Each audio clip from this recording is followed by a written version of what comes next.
Hello বন্ধুরা, আজকের এই ভিডিওতে আপনারা দেখতে পাবেন কলকাতার অন্যতম বিশেষ আকর্ষণ ভিক্টোরিয়া মেমোরিয়াল।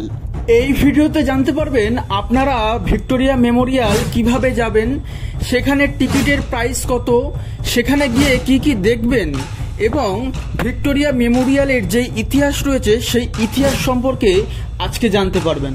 সবার প্রথমে বলে নেই আপনারা ভিক্টোরিয়া মেমোরিয়াল কিভাবে যাবেন। এবং আমি চলেছি আজকে দমদম মেট্রো স্টেশন থেকে যাব ময়দান মেট্রো স্টেশন পর্যন্ত। ময়দান থেকে ভিক্টোরিয়া মেমোরিয়াল হাঁটা পথে অল্প একটু হেঁটেই চলে যেতে পারবো। ভিক্টোরিয়া মেমোরিয়াল মধ্য কলকাতার মধ্যে অবস্থিত। এখানে তিনটি বড় বড় রেল স্টেশন রয়েছে, এক শিয়ালদা স্টেশন, দুই হাওড়া স্টেশন এবং কলকাতা স্টেশন। সব জায়গা থেকেই ভিক্টোরিয়া মেমোরিয়াল খুব সহজেই পৌঁছে যাওয়া যায়। এবং রয়েছে Netaji Subhash Chandra international airport. Airport থেকে খুব সহজেই একটি গাড়ি নিয়ে আপনারা চলে আসতে পারবেন ভিক্টোরিয়া মেমোরিয়ালে। হেই গাইস, আজকে আমি এখন আছি ভিক্টোরিয়ার সামনে। তা তোমরা দেখতে পাচ্ছ আমার পেছনে ভিক্টোরিয়া। তা এটার ভেতরে ঢুকবো এবং তোমাদেরকে দেখাবো ভিক্টোরিয়াতে কি কি আছে। এখন আমি যাব টিকিট কাটতে। তা ভিক্টোরিয়া মেমোরিয়ালের পাশেই রয়েছে টিকিট কাউন্টার। এটা দেখতে পাচ্ছ ভিক্টোরিয়ার একদম সামনে, তার পাশ দিয়ে রয়েছে তোমার টিকিট কাউন্টার। এই দিকটা টিকিট কাউন্টার। তা এখান থেকে টিকিট সংগ্রহ করতে হবে, দেখে নাও। টিকিটের প্রাইস হয়ে থাকে 30 টাকা করে। কেউ যদি গার্ডেন টিকিট কেনে তাহলে তার জন্য 20 টাকা, এবং ভেতরে যদি কেউ মিউজিয়াম দেখে মিউজিয়ামের জন্য 30 টাকা করে হয়ে থাকে। এবং বিদেশিদের জন্য টিকিটের প্রাইস 100 টাকা। এটা হচ্ছে মেন গেট। এই গেট দিয়ে ঢুকতে হয় ভিক্টোরিয়া। মেন গেট দিয়ে ঢোকার পরেই পাশে দেখতে পাবে একটি কাউন্টার, যেখানে বিভিন্ন রকমের ব্যাগ লাগেজ তোমরা এখানে রাখতে পারবে। এগুলি রাখবার পরে হাতে একটি টোকন দিয়ে দেয়, সেই টোকনটা নিয়ে পরে জমা করলে তোমার ব্যাগ লাগেজ সমস্ত কিছু পেয়ে যাবে। এটি একটি ফ্রি সার্ভিস, তার জন্য কোনো পয়সা লাগে না। ভিক্টোরিয়া মেমোরিয়ালে ঢোকার মুখে দেখতে পারবে দুটি কামান। আপনারা দেখতে পাচ্ছেন সেই কামান দুটি সামনে সজ্জিত করে রাখা হয়েছে, এবং একটি পোস্টার দেখতে পাবে যেখানে আপনাকে ওয়েলকাম জানানো হচ্ছে।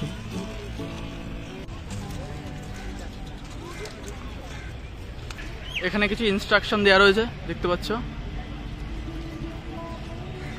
Drones not allowed. এবার বলে নেওয়া যাক এই ভিক্টোরিয়া মেমোরিয়াল হল কবে কবে খোলা থাকে। সপ্তাহের 7 দিনই এই ভিক্টোরিয়া মেমোরিয়াল হল খোলা থাকে, এবং এর ওপেনিং টাইম 10টা থেকে সন্ধে 6টা পর্যন্ত।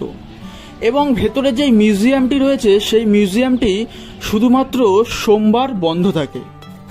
তা আপনি যদি ভিক্টোরিয়া মেমোরিয়াল হল ঘোরার প্ল্যান করে থাকেন তাহলে অবশ্যই সোমবারটিকে বাদ দিয়ে সপ্তাহের যে কোনো দিন আপনি আসতে পারেন। এবার বলে নেওয়া যাক আপনি যদি ভিক্টোরিয়া মেমোরিয়াল হলে আসেন তাহলে আপনারা কি কি দেখবেন। সবার প্রথমে দেখবেন ভিক্টোরিয়া মেমোরিয়াল হলের ভেতরের যে মিউজিয়াম রয়েছে সেই মিউজিয়ামটি। তারপরে দেখবেন এখানের যে গার্ডেন রয়েছে, এখানে বিশাল গার্ডেন, আপনি দেখতে দেখতে ক্লান্ত হয়ে যেতে পারেন। তারপরে দেখবেন এই গার্ডেনগুলো।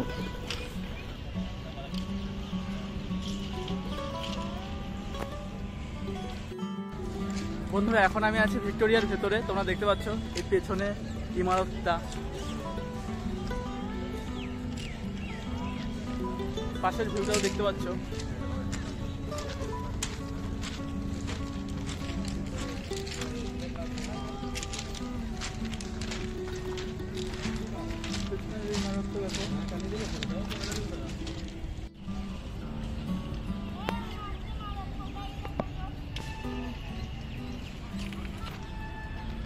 সামনে তোমরা দেখতে পাচ্ছ দুটো বড় বড় স্তম্ভ। সেই স্তম্ভের ওপর মনে হচ্ছে দুটো প্রহরী স্ট্যাচু দাঁড়িয়ে আছে, এবং এডওয়ার্ড মহাশয় ঘোড়ার উপরে বসে আছেন। চলো বন্ধুরা, এখন তাহলে জেনে নেওয়া যাক এই ভিক্টোরিয়া মেমোরিয়াল হলের ইতিহাস। ভিক্টোরিয়া মেমোরিয়াল হল কলকাতার তাজমহল নামে পরিচিত। কলকাতার অন্যতম সেরা আকর্ষণ ও পর্যটন স্থান এই ভিক্টোরিয়া মেমোরিয়াল হল। 1906 থেকে 1921 সালের মধ্যে এই ভিক্টোরিয়া মেমোরিয়াল হল স্থাপিত হয়। ইউরোপীয় স্থাপত্যের নিদর্শন ও ভারতে ব্রিটিশ শাসন যে কায়েম ছিল তা ভিক্টোরিয়া মেমোরিয়াল হলে আসলেই বোঝা যায়। ব্রিটিশ শাসন ব্যবস্থার ওপর রানী ভিক্টোরিয়ার রাজত্ব ছিল। 1901 সালে 22 জানুয়ারি রানী ভিক্টোরিয়ার মৃত্যু হয়। সেই খবর তখন কলকাতাবাসী ইংরেজ গোষ্ঠীকে জানানো হয়। ব্রিটিশ ভারতে তখন বড়লাট ছিলেন লর্ড কার্জন। তিনি 1901 সালে 26 ফেব্রুয়ারি কলকাতার টাউন হলে একটি স্মরণ সভার আয়োজন করে। সেই সভাতে বড়লাট লর্ড কার্জন রানীর স্মৃতির উদ্দেশ্যে একটি স্মৃতিসৌধের কথা পেশ করেন। প্রাথমিকভাবে স্থির করা হয় এখানে রানী ভিক্টোরিয়ার স্মৃতির উদ্দেশ্যে স্মৃতিসৌধ তো থাকবেই, সাথে এই ভবনটিকে সংগ্রহশালা হিসেবেও কাজে লাগবে। মূলত লর্ড কার্জনের উদ্যোগে ময়দান সংলগ্ন 64 একর জমি বরাদ্দ করা হয় এই স্মৃতিসৌধ নির্মাণের জন্য। কিন্তু এই স্মৃতিসৌধ নির্মাণের জন্য বিপুল পরিমাণ অর্থের প্রয়োজন ছিল, সাথে দরকার ছিল দক্ষ প্রযুক্তিবিদ্যা ও সেই সময় 1,05,00,000 টাকা বরাদ্দ করা হয়েছিল এই স্মৃতিসৌধ নির্মাণের জন্য। এই বিপুল পরিমাণ অর্থের জন্য বিভিন্ন মানুষের কাছ থেকে সাহায্যও নেওয়া হয়েছিল এবং অর্থের জোগাড়ও হয়ে গেছিল। ব্রিটিশ ইনস্টিটিউট অফ আর্কিটেক্ট এর প্রেসিডেন্ট স্যার উইলিয়াম এমারসন এই ভবনটি পরিকল্পনা ও নকশা নির্মাণ করেন। বিস্তীর্ণ এই উদ্যানগুলি ডিজাইন করেন লর্ড রেডসডেল ও ডেভিড প্যারেন। ভবনটি নির্মাণে আর্কিটেক্ট হিসেবে তত্ত্বাবধান করেন বেঙ্গল নাগপুর রেলওয়ের assistant engineer Vincent J east. এই ভবনের বাগানের গেটগুলির নকশা করেনও তিনি। 1902 সালে sir William Emerson Vincent J east মহাশয়কে এই ভবনটির মূল নকশা এঁকে ফেলার দায়িত্ব দেন। প্রায় 103 মিটার লম্বা, 69 মিটার চওড়া এবং 56 মিটার উচ্চতা বিশিষ্ট এই স্থাপত্যটি তৈরির দায়িত্ব পড়ে কলকাতার মেসার্স মার্টিন অ্যান্ড কোম্পানির ওপর। বন্ধুরা, এখন আপনারা দেখছেন ভিক্টোরিয়া মেমোরিয়াল হলের একদম কাছ থেকে। দেখতে পাচ্ছেন পাথরগুলো সাদা পাথরে নির্মিত এবং জানলাগুলো দেখতে পাচ্ছেন, ওপরের স্থাপত্যগুলো দেখতে পাচ্ছেন। একদম কাছ থেকে ভিক্টোরিয়া মেমোরিয়াল কি সুন্দর লাগছে আপনারা বুঝতেই পারছেন। লর্ড কার্জনের কাছে তাজমহল খুবই আকর্ষণীয় ছিল, সে কারণে তিনি ভিক্টোরিয়া মেমোরিয়াল নির্মাণের ক্ষেত্রেও কোনো খুঁত রাখতে চাননি। তাই তাজমহল যে সাদা মার্বেল ব্যবহার করে তৈরি করা হয়েছিল, সেই একই মার্বেল ব্যবহার করে এই ভিক্টোরিয়া মেমোরিয়াল স্থাপত্যটি নির্মাণ করা হয়।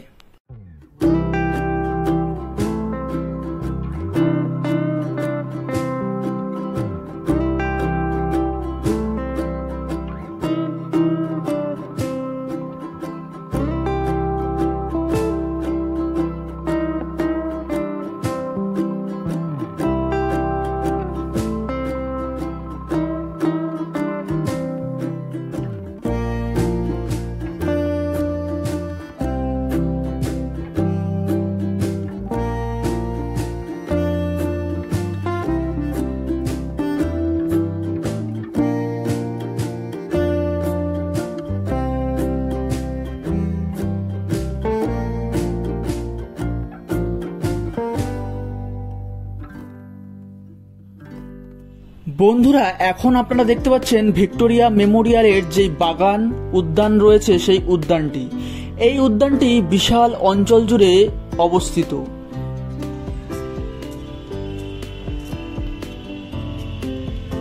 আপনারা যখন আসবেন এই বাগানটি ঘুরে ঘুরে দেখবেন। আই হোপ আপনাদেরও ভালো লাগবে।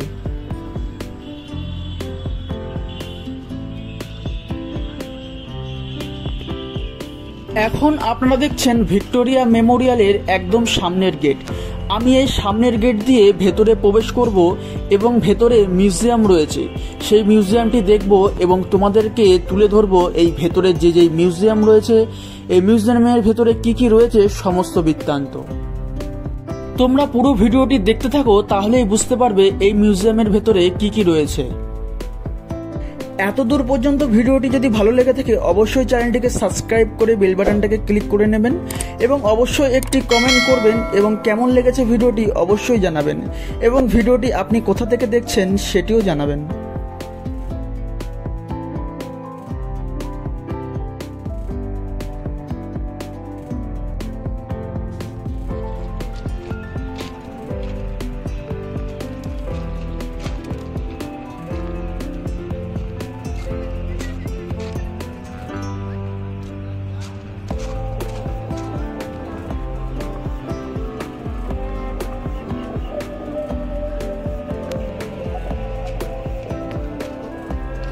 এটা হচ্ছে তোমার ঢোকার রাস্তা।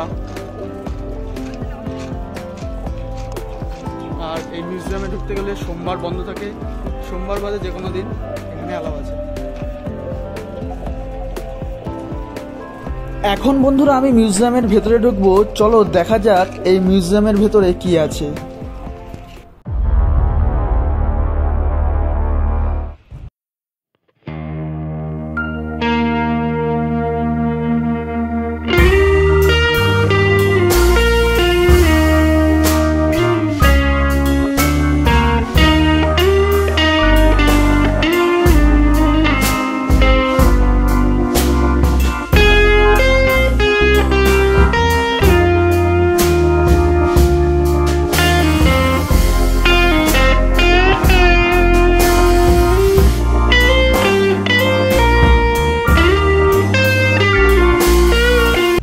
মিউজিয়ামের ভেতরে ঢুকেই সবার প্রথমে দেখতে পাবে একটি ম্যাপ। এই ম্যাপ দেখলেই বুঝতে পারবে এই মিউজিয়ামে কি কি দেখবেন আপনারা। এই মিউজিয়ামের ভেতরে অনেকগুলি আর্ট গ্যালারি রয়েছে যেগুলি খুবই সুন্দর দেখবার মতো, এবং এখানে যেই সবার প্রথমে ঢুকতেই যে কুইন হলটা দেখবেন সেই কুইন হলটা খুব আকর্ষণীয়।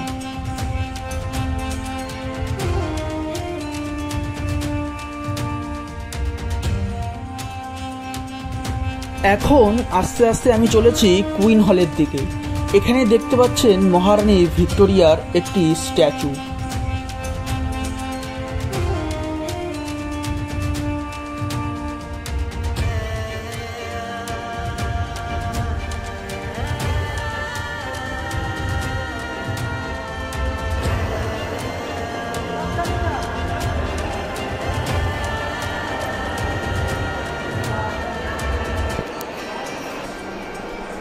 এই থামনেলগুলো দেখতে পাচ্ছ, ইনি হচ্ছে রানী ভিক্টোরিয়া। কত সাল থেকে কত সাল তোমরা দেখতে পাচ্ছ।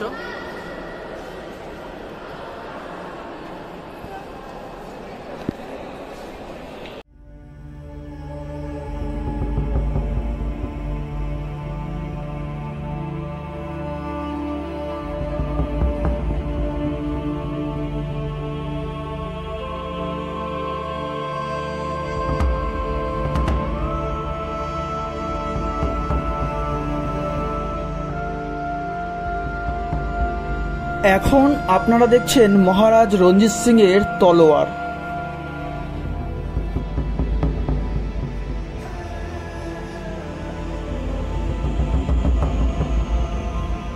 এখন আপনারা দেখছেন মহারানী ভিক্টোরিয়ার ঘোষণাপত্র।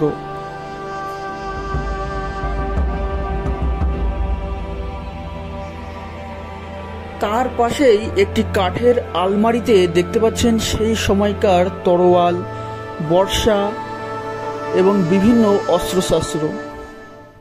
বন্ধুরা আমি এখন আছি ভিক্টোরিয়ার ভেতরে। তোমরা দেখতে পাচ্ছ ভিক্টোরিয়ার মহলটা অ্যামেজিং, একদম শ্বেত পাথর দিয়ে তৈরি করা, সাদা ধবধবে দেখতে পাচ্ছ।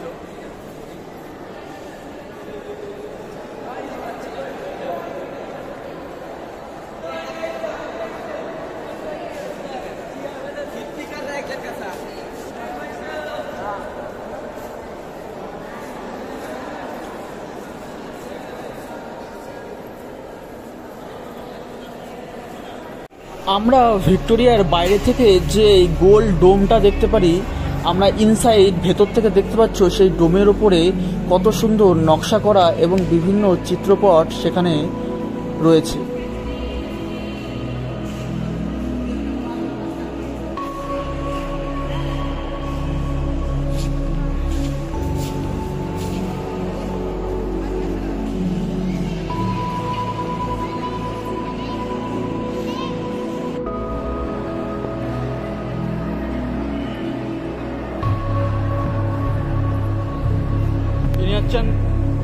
লাইটস।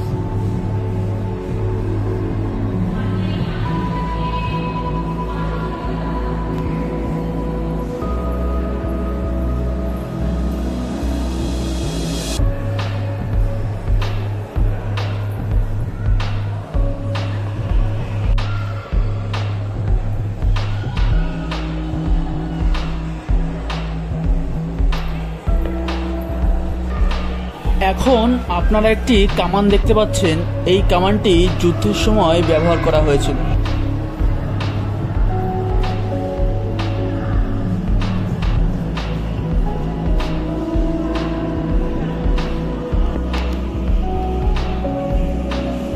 তার পাশে রয়েছে ঠিক সেরকমই দেখতে আরেকটি কামান।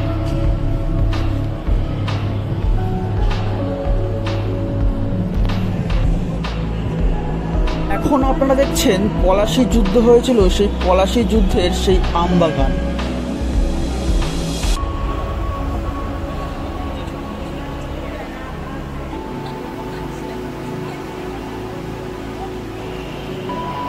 এখন আরেকটি কামান দেখছেন। এই কামানটির গায়ে কি সুন্দর নকশা করা, এবং এই কামানটি অষ্টধাতু দিয়ে তৈরি।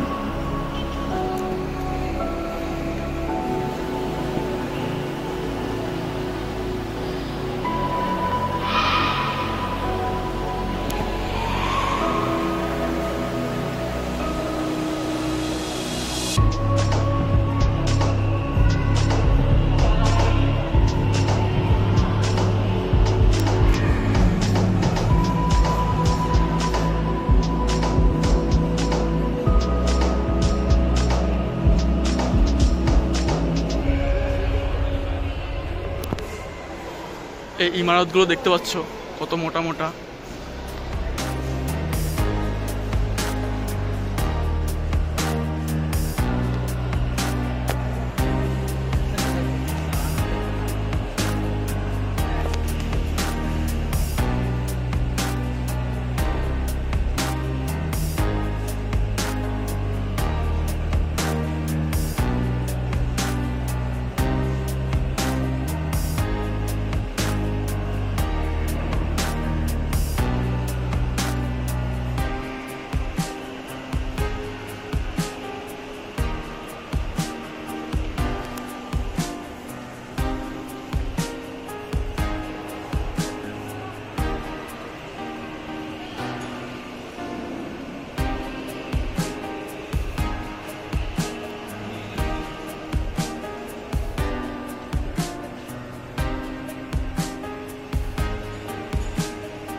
এটা হচ্ছে অবনীন্দ্রনাথ ঠাকুর, দেখতে পাচ্ছ কি সুন্দর চিত্রপট রয়েছে।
এই জায়গাটা পুরোটা দেখলাম, গ্যালারি বেশ সুন্দর। দেখবার পর এটা এক্সিট এখান দিয়ে বেরোতে হবে। এটা হচ্ছে উপরে যাওয়ার রাস্তা, এই দিক দিয়ে উপরে যেতে পারবেন।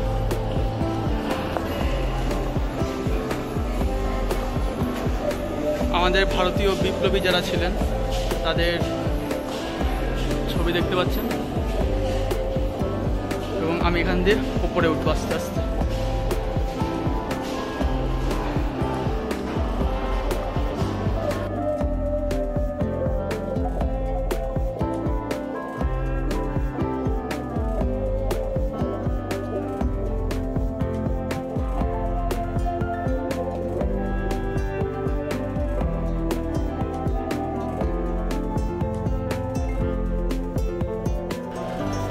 উপর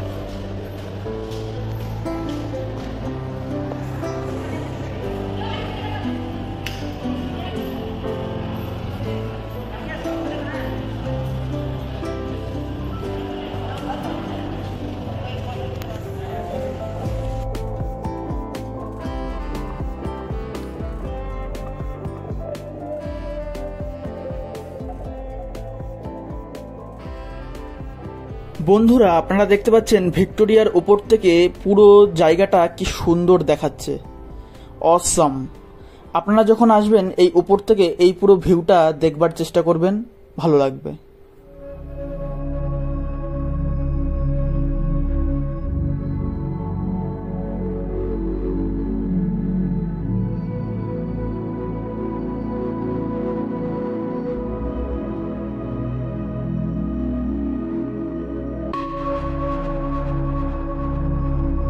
উপর থেকে একদম পেছন দিকটা দেখতে পাচ্ছি।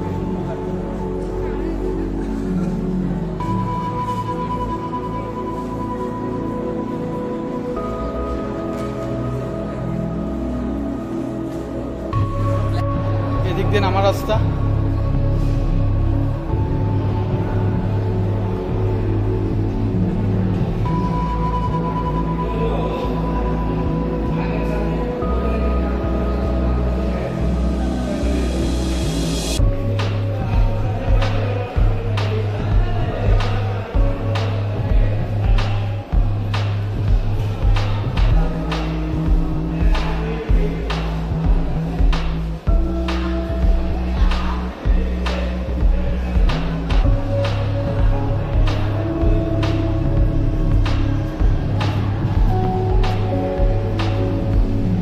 আমরা বেরিয়ে পড়ব।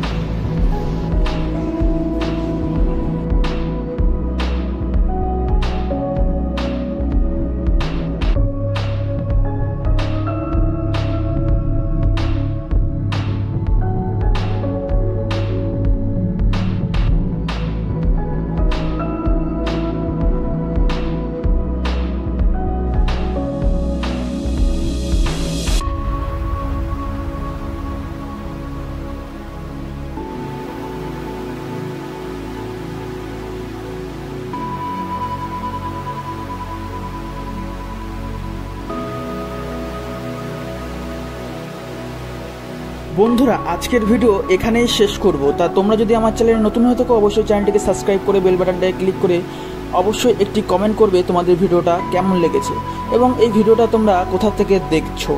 ততক্ষণ পর্যন্ত ভালো থাকবে, সুস্থ থাকবে, দেখা হবে অন্য কোনো ভিডিওতে। ততক্ষণ পর্যন্ত টাটা, বাই বাই।